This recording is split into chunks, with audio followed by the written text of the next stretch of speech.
The Fall of the American Gangster. The 7 Days That Humbled Frank Lucas, 1965, 116th Street, Harlem. The air smelled like roasting coffee from the street vendors and the expensive cologne of men who thought they owned the world. It was a cocktail of ambition and arrogance, mixed with the smoke from Lucky Strike cigarettes and the grease from corner diners, serving soul food at 2 in the morning. For a young, hungry hustler from North Carolina named Frank Lucas, that air tasted like victory. He was 35 years old, standing at the peak of his physical power, and in his mind, he had already surpassed the man who taught him how to walk, how to talk, and how to survive in the most dangerous streets in America. When Frank looked at the brownstones and the crowded sidewalks of Harlem, he didn't see a community. He didn't see families struggling, children playing stickball in the streets, or grandmothers sitting on stoops telling stories about the old days. He didn't see the church ladies walking home from Sunday service, or the jazz musicians carrying their instruments to late-night sessions in basement clubs. No, Frank Lucas saw a marketplace. He saw dollar signs. He saw opportunity dripping from every fire escape and every dark alley. He saw a kingdom without a king, a throne without an heir, and he was absolutely convinced that he was the man destined to claim it. In his arrogant mind, the crown of Harlem was sitting on a dusty shelf, waiting for someone with enough balls to reach up and grab it. He thought the old rules, the codes of honor, the respect for elders, the protection of the community, were nothing but a cage built by weak men who didn't have the vision to see what Harlem could become. And he was convinced that he was the only one smart enough, brave enough, ruthless enough to break those bars and fly free. Frank Lucas looked at the old kings of the underworld and saw dinosaurs waiting to die. He saw men stuck in the past, playing by outdated rules in a game that was evolving every single day. He thought he was the future. He thought he was unstoppable. But what Frank Lucas didn't realize, what his ego and his ambition and his hunger for power blinded him from seeing, was that he was playing checkers against a grandmaster who had been playing chess for 30 years. He thought he was the new king of Harlem, ready to claim his throne and build an empire that would make the Italian mafia look like street corner amateurs. But 7 days later, just 7 days, he would be sitting in a dusty Cadillac, fleeing south toward the North Carolina border, with nothing but $3,000 in his pocket, a broken ego, and the terrifying realization that some men are more dangerous with a telephone than others are with a hit squad. This is the story of the 7 days that humbled the American gangster. This is the story of the week that Frank Lucas learned the hardest lesson of his life. This is the story of how Bumpy Johnson dismantled an empire without firing a single bullet, and the lesson he engraved into Frank's soul with nothing but silence, strategy, and the kind of surgical precision that comes from 3 decades of surviving in a world where one mistake means death. The Lion in Winter. Understanding Bumpy Johnson. To understand how Frank Lucas fell so far and so fast, you have to understand the man he tried to dethrone. You have to understand who Bumpy Johnson really was.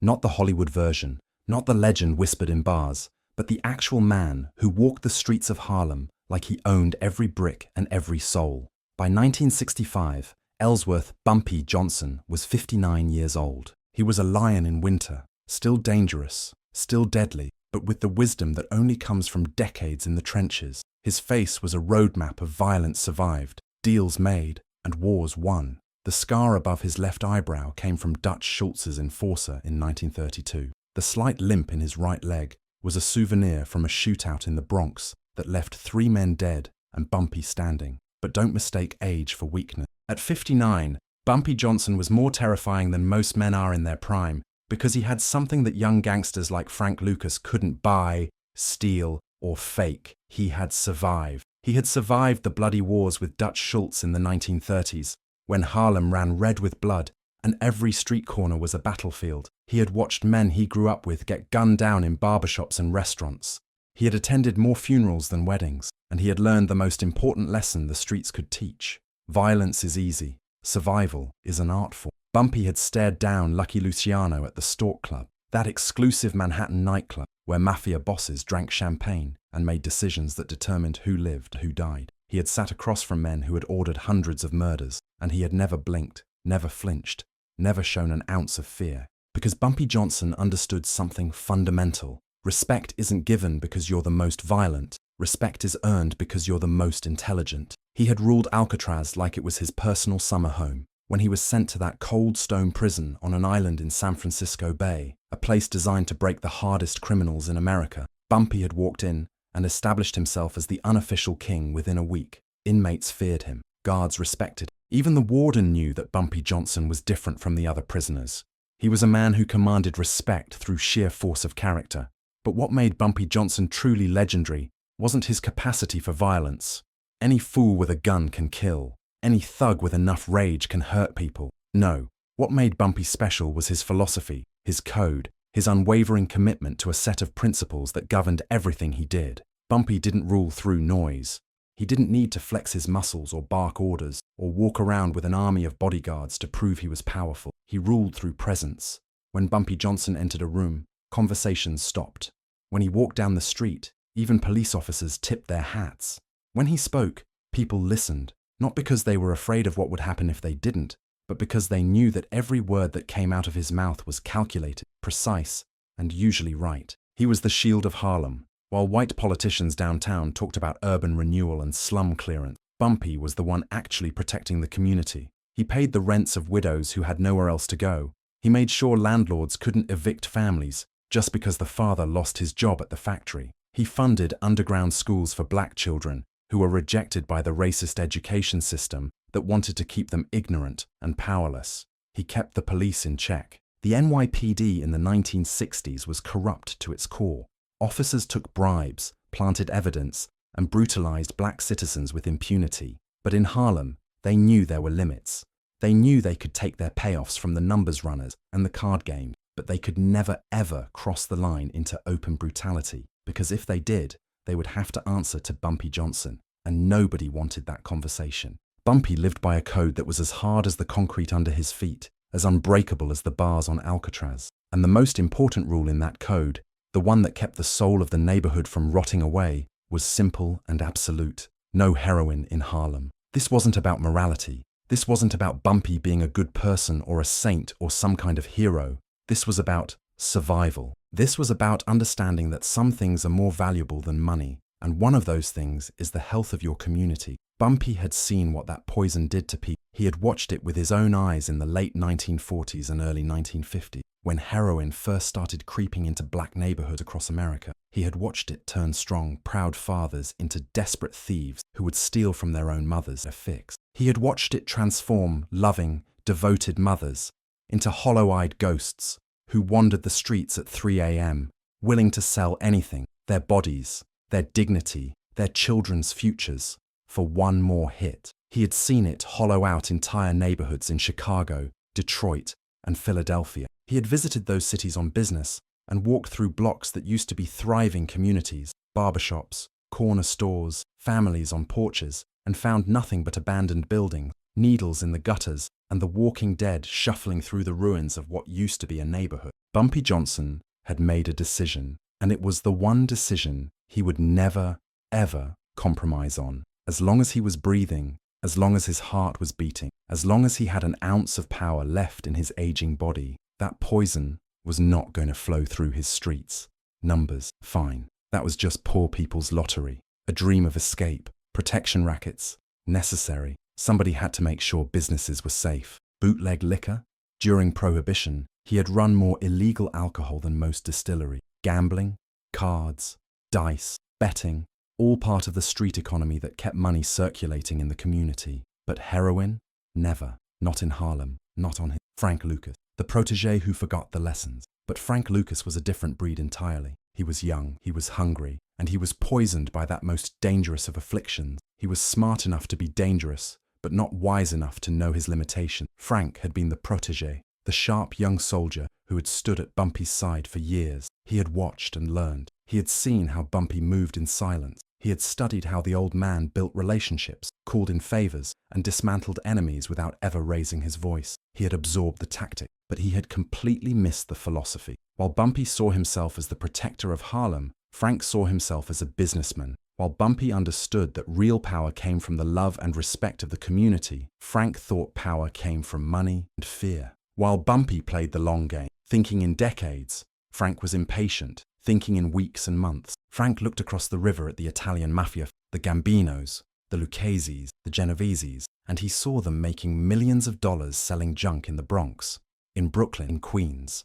He watched them buy mansions in Long Island, drive Cadillacs, wear custom Italian suits, and dine in the finest restaurants in Manhattan. And the hunger gnawed at him. The greed started small, like a whisper in the back of his mind, but it grew and grew until it consumed every other thing. Frank Lucas didn't see the bodies piling up in emergency rooms. He didn't see the children left orphaned because their parents overdosed. He didn't see the teenagers turning to prostitution to feed their habit. He didn't see the families torn apart, the dreams destroyed, the futures stolen. No, Frank Lucas saw bank accounts. He saw power. He saw his name in lights. And in 1964, Frank made a move that was as brilliant as it was absolutely evil. Blue magic, the devil's bargain. Frank Lucas went to the Golden Triangle in Southeast Asia, that lawless region where Thailand, Laos and Burma met, where opium poppies grew like weeds and warlords ruled with private armies. He flew into Bangkok on a commercial airline, dressed like a businessman, carrying a briefcase full of cash, while the Italian mafia was paying inflated prices to Turkish and French middlemen,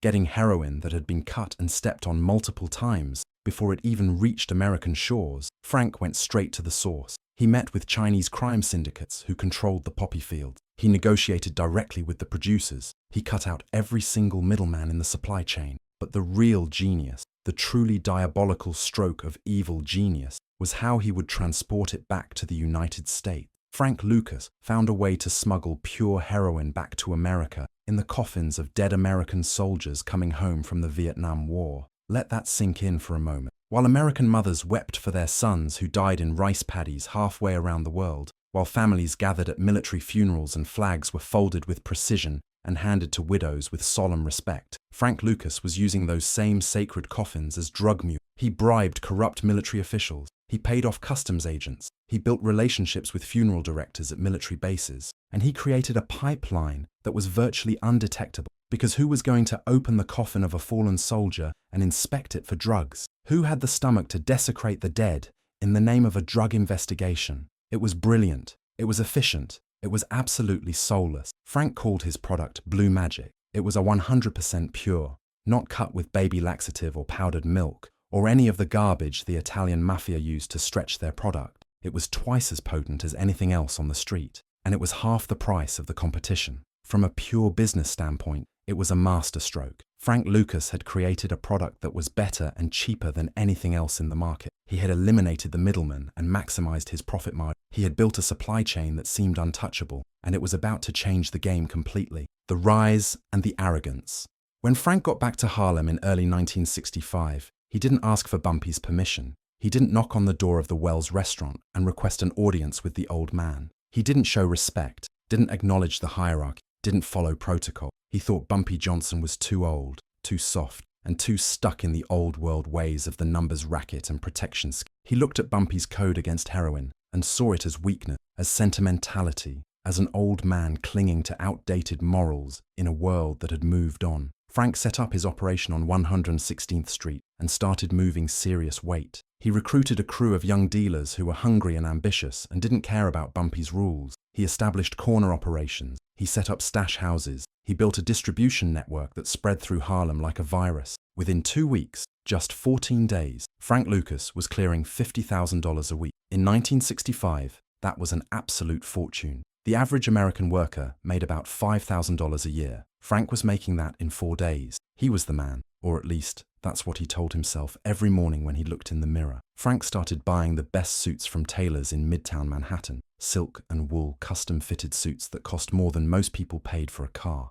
He drove the flashiest cars, a new Cadillac every 6 months, each one a different color, each one more ostentatious than the last. He wore gold watches and diamond rings. He dated the most beautiful women in Harlem. He threw parties that lasted until dawn, with champagne flowing and music blasting, and everyone treating him like royalty. And he talked. Oh, how he talked. He told anyone who would listen that the old man's time was over. He said Bumpy Johnson was stuck in the past, that the game had changed, that the future belonged to men like Frank Lucas who weren't afraid to get their hands dirty and make real money. He said it in bars. He said it in nightclubs. He said it on street corners. He said it to his crew. And eventually, inevitably, those words traveled. It took exactly 12 days for word to reach the corner table at Wells Restaurant, where Bumpy Johnson ate his breakfast every morning and conducted the business of Harlem. The lunch invitation, When Bumpy heard what Frank was doing, when he heard about the heroin flooding 116th Street, when he heard about Frank's bragging and boasting, when he heard that his former protégé was spitting on everything he had tried to teach him, he didn't explode with rage. He didn't send his enforcers to 116th Street to beat Frank bloody in the middle of the street as a message to everyone else. He didn't order a drive-by shooting. He didn't put a price on Frank's head. Bumpy Johnson did something much more chilling, much more calculated, much more terrifying to anyone who truly understood how he operated. He invited Frank Lucas to lunch. The invitation came through one of Bumpy's trusted lieutenants, a man named Illinois Gordon, who everyone in Harlem knew and respected. Illinois walked up to Frank on the street, tipped his hat politely, and said, "Mr. Johnson would like to have lunch with you tomorrow. Wells Restaurant, 2 p.m. Don't be late." Frank felt his stomach drop. For just a second, one brief, honest second, fear flickered across his face. But his pride, his ego, his absolute conviction that he was untouchable, pushed that fear aside. He told himself this was Bumpy acknowledging his power. He told himself the old man wanted to negotiate, maybe even ask Frank to cut him in on the heroin business. Frank Lucas was about to learn that he didn't understand Bumpy Johnson at all. Wells Restaurant, the confrontation. It was a Tuesday afternoon, 2:01 p.m. Exactly. Wells Restaurant was quiet. The lunch rush had passed, and there were only a few customers scattered throughout the dining room. The air smelled like fried chicken, collard greens, black coffee, and the sweet aroma of cornbread fresh from the oven. Bumpy Johnson was sitting in his usual corner booth, the one with a clear view of the door. It was the same booth where he had sat for 20 years, the same booth where he had made deals with politicians and policemen, where he had settled disputes and prevented wars, where he had quietly run Harlem while eating soul food and sipping coffee. He was dressed impeccably as always, a dark suit, a crisp white shirt, a simple tie. Nothing flashy, nothing ostentatious, just quiet, understated power. He was eating scrambled eggs and crispy bacon, looking as calm and relaxed as a man reading the Sunday paper in his own living room. Frank Lucas walked in 10 minutes late, wearing a silk suit that cost more than a doctor's monthly salary. The suit was electric blue, loud, attention-grabbing, the kind of suit that screamed, "new money." He had diamond cufflinks that caught the light with every movement. He wore sunglasses indoors, even though the restaurant was dimly lit. He was trying so hard to look like he belonged at the head of the table, trying so hard to project power and confidence. But everyone in the restaurant, the waitress, the cook, the few other customers, they all saw right through him. They saw a young man playing dress-up, trying to be something he wasn't. Frank slid into the booth across from Bumpy. He ordered coffee, but his hands were trembling slightly, vibrating with nervous energy that he couldn't quite control, no matter how cool he tried to appear. For a long moment, Bumpy said nothing. He just continued eating his eggs, cutting them with precision, taking small bites, chewing thoughtfully. The silence stretched out, growing heavier with each passing second. It was a power move, a psychological tactic, and it was working. Frank's coffee arrived, and he grabbed the cup too quickly, too eagerly, desperate for something to do with his hands. Finally, Bumpy set down his fork. He reached for his napkin, wiped his mouth slowly, deliberately, and then looked Frank Lucas directly in the eyes. That stare, the one that had made mob bosses in Little Italy sweat through their expensive shirts, the one that had convinced police commissioners to back down, the one that had stopped gang wars before they started, now focused entirely on the young man sitting across from him. "I hear you've been busy, Frank," Bumpy said. His voice was quiet, almost gentle, but there was steel underneath, cold and unforgiving. "Just trying to make a living, Mr. Johnson," Frank replied. His voice came out louder than he intended, too defensive, filling the quiet room. Bumpy's expression didn't change. "Making a living is fine, Frank. I respect ambition. I always have. I've helped young men build themselves up in this community for 30 years. But you're not just making a living, are you? You're selling poison on 116th Street in my neighborhood. You're burning the community down for profit, and I won't have it." Frank leaned back in the booth, his ego flaring up like a match struck in the dark. This was the moment he had been waiting for, the moment to challenge the old man directly. "With all due respect, Mr. Johnson, you don't own Harlem. Times are changing. The world is moving forward. People want the product. Demand exists whether you like it or not. If I don't sell it, someone else will. At least I'm keeping the money in the community. At least I'm making sure a black man profits instead of the Italian." Bumpy's jaw tightened, the only sign that Frank's words had any effect. When he spoke again, his voice was even quieter, which somehow made it more menacing. "Keeping the money in the community? Is that what you're telling yourself when you go to sleep at night? You're turning young men into killers and mothers into addicts. You're destroying families, creating orphans, spreading misery and death through these streets. That's not business. That's murder in slow motion. That's genocide with a profit margin. He leaned forward slightly, his eyes never leaving Frank's face. I'm going to give you some advice, and I'm only going to say this once. Stop now, today. Close down your operation, destroy your product, and take your business somewhere else. Queens, the Bronx, New Jersey. I don't care where you go, but get it out of Harlem. Get it out of my neighborhood. This was the moment. This was the crossroads. Frank Lucas should have listened. Anyone who truly knew the history of Harlem, anyone who understood who Bumpy Johnson really was, would have walked out of that restaurant immediately and burned their entire supply just to stay in Bumpy's good graces. But Frank Lucas was 35 years old and absolutely convinced that he was the smartest man in New York. He looked across the table at the 59-year-old man sitting there, and all he saw was a relic from a bygone era, a dinosaur who didn't understand the modern world, an old man whose time had passed. "This is the future, Mr. Johnson," Frank said, and there was actual pity in his voice. "The game has changed. The rules have changed. You built something amazing in your time, and I respect that. But this is my time now. You can either get on board with what's coming, or you can get out of the way." The temperature in the restaurant seemed to drop 10 degrees. Even the waitress standing near the kitchen felt it and took a step back. Bumpy Johnson didn't raise his voice. He didn't slam his fist on the table. He didn't make threats or promises. He didn't even look particularly angry. His face remained calm, almost serene, which was somehow more terrifying than any display of rage could have been. He just leaned forward across the table and whispered, his voice barely audible, "The only reason you're still breathing right now, Frank, is because of those old rules you claim to hate so much.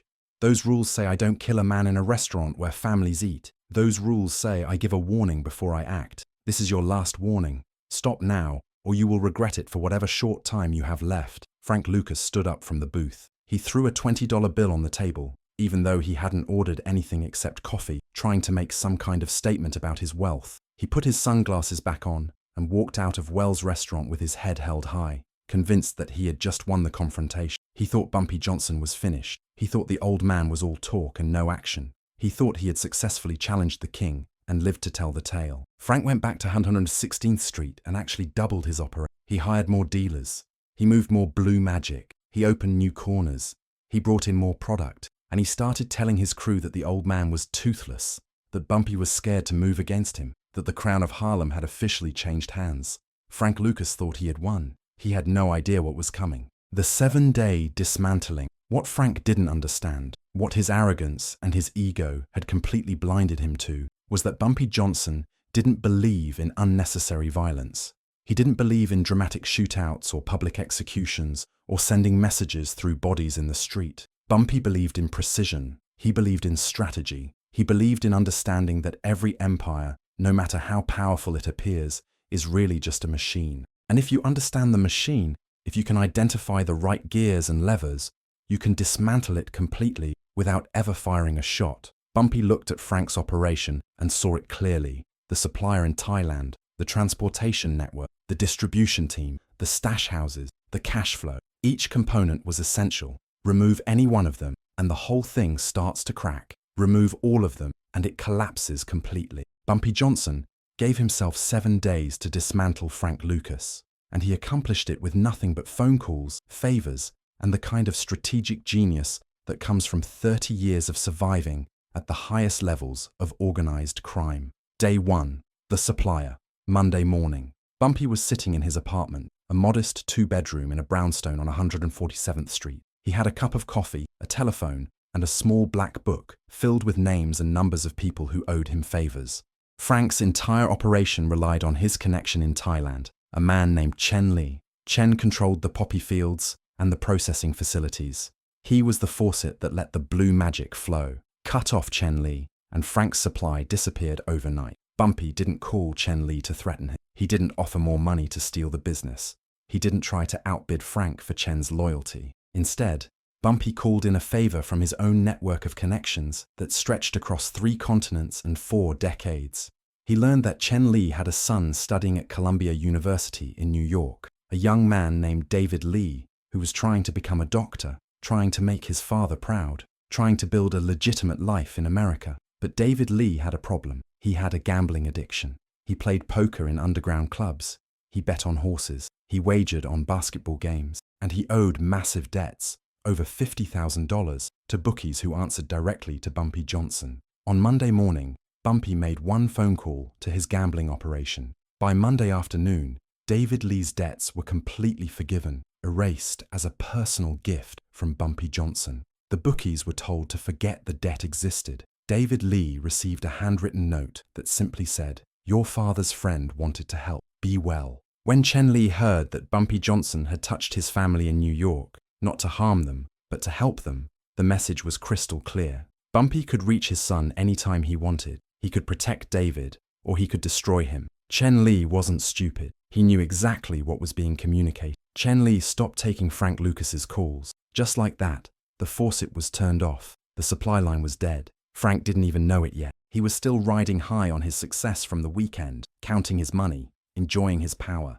He had no idea that his entire empire had just lost its foundation. Day 2, the transportation. Tuesday, Frank's operation depended on corrupt military officials and customs agents to move his heroin in those coffins from Vietnam. These men were being paid handsomely, thousands of dollars per shipment, but they were also risk-averse by nature. They had careers, pensions, families. They were in it for the money, but only as long as it was safe. Bumpy didn't try to outbribe them. He didn't offer them more money than Frank was paying. That would have been a bidding war he didn't need to fight. Instead, Bumpy had a friend in the FBI, a black agent named Robert Turner, who had grown up in Harlem. When Turner was a kid, maybe 10 years old, he had watched Bumpy Johnson carry his mother's groceries up 4 flights of stairs when she was sick. He had watched Bumpy pay their rent when his father lost his job. Turner had never forgotten that kind, and he had told Bumpy that if he ever needed anything legal and within reason, he just had to ask. On Tuesday morning, Bumpy called Agent Turner. He didn't give him evidence. He didn't provide names or dates or specific details that would hold up in court. He just had a conversation. A casual, hypothetical conversation about military funeral routes and how someone might theoretically use them to smuggle contraband. He mentioned Frank Lucas's name, just in passing, just as an example of the kind of person who might be clever enough to exploit such a system. That was all it. Agent Turner made some calls. The FBI started asking casual questions to military officials at bases in Vietnam and to customs agents at ports of entry. No accusations, no investigations, just questions, just interest. The military officials and customs agents, men who had spent their entire careers avoiding attention and covering their tracks, immediately smelled heat. They panicked. By Tuesday night, they had all stopped returning Frank's calls. They wanted nothing to do with him. They didn't care about the money anymore. They cared about staying out of federal prison. Frank Lucas couldn't get a single gram into the country. Day 3, the distribution. Wednesday. Frank's street dealers were young, hungry, and loyal only to the dollar. They worked for him because he paid well and because he seemed untouchable. But they had no real connection to Frank, no personal loyalty, no reason to risk their lives or their freedom for him. Bumpy sent his most trusted lieutenants, men like Illinois Gordon, Junie Bird, and Nat Pettigrew, to have quiet conversations with every one of Frank's top sellers. No guns were drawn, no threats were made, no violence was used. They just delivered information, calmly and factually. The supplier in Thailand is gone. The feds are watching Frank. The transportation is shut down. He can't protect you anymore. He doesn't have product to sell. He doesn't have connections to keep you out of jail. When the hammer falls, and it will fall, do you want to be standing next to him? By Wednesday afternoon, Frank's entire street team had vanished. They didn't show up to their corners. They didn't answer their phones. They didn't want to go down with a sinking ship, and they knew that in a choice between a 35-year-old dealer who'd been around for 2 weeks and the king of Harlem who'd been running things for 3 decades, there was only one safe bet. Frank Lucas's distribution network disappeared in less than 24 hours. Day 4 and 5, the stash houses, Thursday and Friday. Frank had been careful about his stash houses, secret apartments scattered across Harlem, filled with cash, product, and weapons. He had only told a few trusted associates where they were located. He thought they were safe. But Bumpy Johnson was Harlem. He wasn't just a gangster who operated in the neighborhood. He was woven into the very fabric of the community. He knew the building superintendents who came and went at 3 a.m. He knew the neighbors who noticed the smell of chemicals seeping under doors. He knew the landlords who owned every building, the shop owners who saw everything from their windows, the street cleaners who worked before dawn. Bumpy didn't rob the stash houses himself.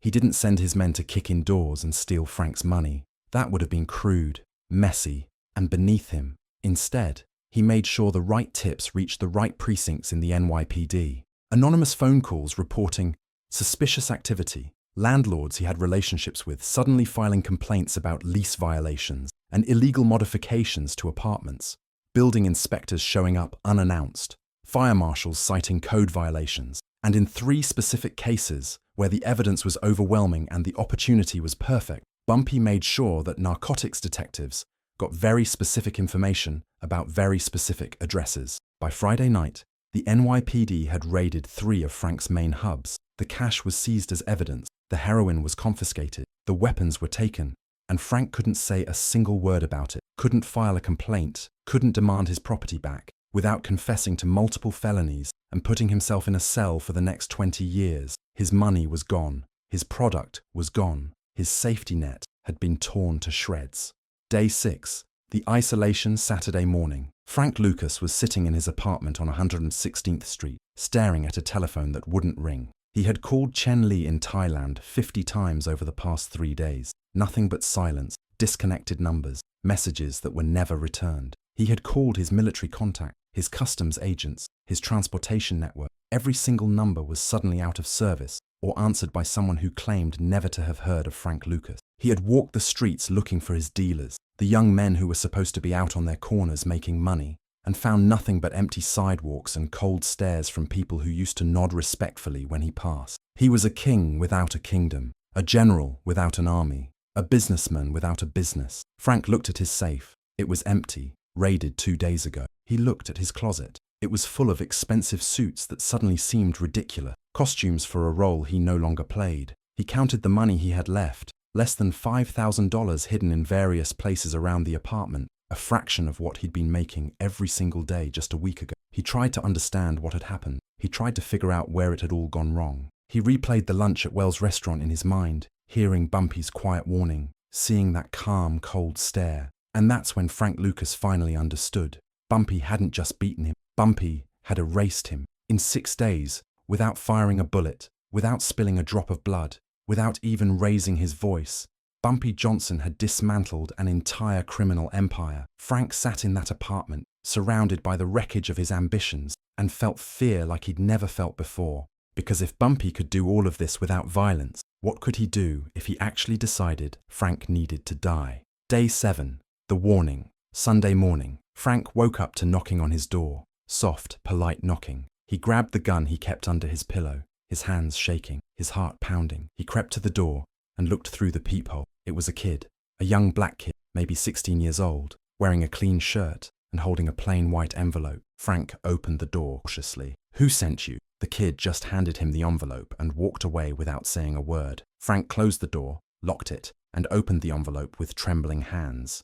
Inside was a single piece of paper with 7 words written in neat, precise handwriting. "You're still breathing. That's your only warning. Leave." There was no signature. There didn't need to be. Frank Lucas understood exactly who had sent it, exactly what it meant, and exactly what would happen if he didn't obey. He didn't pack his silk suits. He didn't grab his jewelry. He didn't try to salvage anything from the wreckage. He went to the floorboard in his bedroom, pulled up the loose plank, and grabbed the $3,000 he had hidden there as his emergency fund. He walked out of his apartment without looking back. He got into his Cadillac, the one asset the police hadn't seized yet, and he drove south. He drove through New Jersey, through Maryland, through Virginia, not stopping except for gas, barely sleeping, jumping at every siren, looking in his rearview mirror every few minutes, expecting to see death catching up with him. He didn't stop until he crossed the border into North Carolina, back to the tobacco fields and small towns where he'd grown up, back to the place he'd spent his entire life trying to escape. Frank Lucas stayed there for 3 long years. He took a job at a garage, fixing cars, keeping his head down, living like a ghost. He lived in fear every single day, waiting for the shadow of the king to find him, waiting for Bumpy's people to show up and finish what had been started. Every time a stranger came into town, Frank wondered if this was it. Every unexpected knock on the door made his heart race. Every phone call from an unknown number made him consider running again. The return and the lesson. Frank Lucas only dared to return to New York in July 1968, when the news hit the wires that Bumpy Johnson had died of a heart attack at Wells restaurant. the same restaurant where he had warned Frank 3 years earlier. The king was dead. And only then, only when he was absolutely certain that Bumpy Johnson was in the ground, did Frank Lucas feel safe enough to walk the streets of Harlem again. He came back different. He was older, humbler, marked by fear and respect in equal measure. He rebuilt his empire in the 1970s, becoming the actual American gangster that movies would later be made about. But he was smarter this time. He was more surgical, more careful, more strategic. He never sold near schools. He never targeted kids. He kept his operation away from residential neighborhoods where families lived. He maintained a code, not because he had suddenly become a good man, not because he had found morality or redemption, but because he was absolutely terrified of becoming the kind of man that Bumpy would have needed to erase again. The lesson that Bumpy Johnson taught Frank Lucas in those 7 days stayed with him for the rest of his life. It shaped every decision he made, every risk he took, every line he refused to cross. The final lesson. Bumpy Johnson showed the world something that most people never learn. Power isn't about who has the biggest gun, or the most money, or the loudest voice. Real power, the kind of power that lasts, the kind of power that can't be taken away, comes from being connected to the heart of the community. It comes from relationships built over decades. It comes from favors done and remembered. It comes from respect earned through actions, not demanded through threats. Bumpy showed that intelligence beats violence every single day of the week, that patience beats aggression, that strategy beats brute force, that a phone call can be more devastating than a bullet, that silence can be more terrifying than screaming. He showed that some men are more dangerous dying than others are in their prime, because the foundation they built, the network they created, the respect they earned, those things outlive them. Frank Lucas learned, in the hardest way possible, that in Harlem, respect isn't a suggestion. It's not optional. It's not something you can fake or buy or steal. Respect is the currency of survival. And he learned it one day at a time, watching his empire crumble, watching his dreams turn to ash, until he was nothing but a ghost running for his life, with $3,000 and the clothes on his back. Remember this story. Remember what happened when ambition met wisdom, when youth met experience, when a man who thought he knew everything met a man who actually did. Remember that the loudest voice in the room is rarely the most powerful. Remember that the man in the flashy suit is rarely the most dangerous. Remember that real power moves in silence. If this journey into the strategy and the legend of Bumpy Johnson's 7-day takedown moved you, hit that like button. Subscribe for more stories that the history books are too afraid to tell. The truths that get buried under myth and Hollywood fantasy. Drop a comment. Did Bumpy show too much mercy by letting Frank live? Or was exile the perfect punishment for a man who tried to poison his own home? Was 3 years of fear worse than a quick death? Activate those notifications, because we're bringing the truth about the streets every single week. Real stories, real history, real lessons.